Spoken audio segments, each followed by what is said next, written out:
Lately, I've been thinking about preseason Paul George.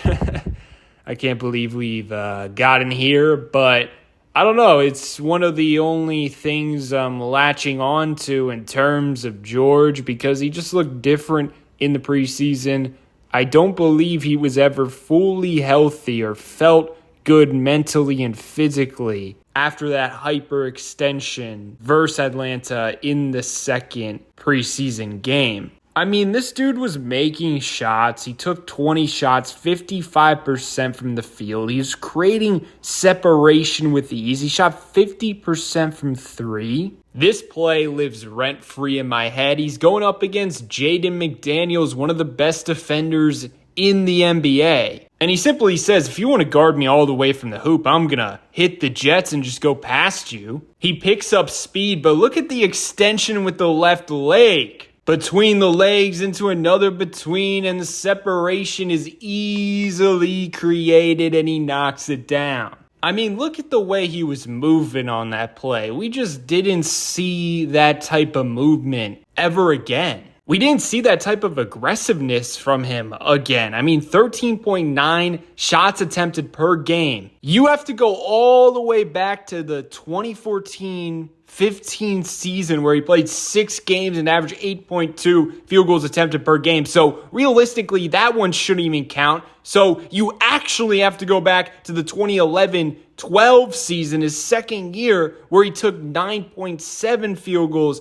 attempted per game. Once that hyperextension happened, his aggressiveness went out the window, his confidence went out the window, his ability to create separation went out the window. That initial injury really seemed to set him back, and believing that gives me hope that he's going to bounce back in some type of way. Realistically, last season, Paul George was a negative on the court. I don't think that's going to be the case if he can stay healthy next season. Obviously, that preseason sample size, you can't take anything away from it. But I will say my biggest takeaway from that preseason is just remembering the vibe and seeing how his teammates were responding to him. It really felt like Paul George was the number one option. It felt like he was the guy cooking in training camp. For instance, Maxey was really deferring to him, looking at him to do stuff. Because probably in his head, he was like, oh my goodness, you're cooking us in training camp. You're the guy. I'm going to try to get you going before I get myself going because I'm the point guard of this team. And if you go through the rest of the season, that vibe completely shifted midway through the year. Maxey kind of was like looking at Paul George, and you could tell he felt like he had to put the team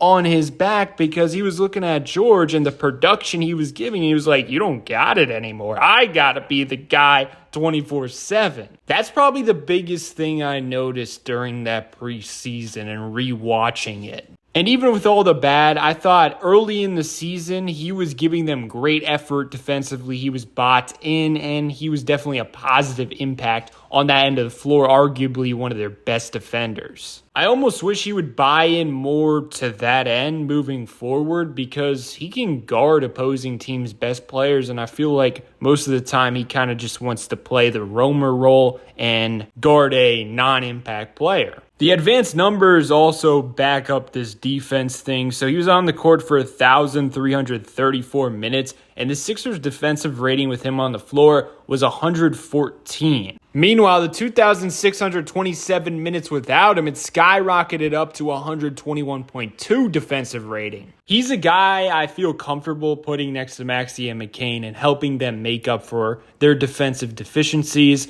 I really would like a Herb Jones. My goodness, I think that's a missing piece on this team because if you could put McCain, Maxey, Paul George, and then Joel Embiid's somewhat healthy with Herb Jones, I mean, that has the makings of being a good defensive team. And then you insert Quentin Grimes for McCain or Maxey. You got Grimes, Paul George, Embiid, and Herb Jones. I mean, that would be insane. Basically, the point of this video is to say I think that Paul George initial injury really just tanked his whole entire season. And during the season, that was annoying to say because there was so much going on. But after, now that we have something to look forward to in the number 3rd overall pick or whatever, I feel more comfortable to say that injury really cooked Paul George. And I think moving forward, we're going to get a way better version of him than we saw last season.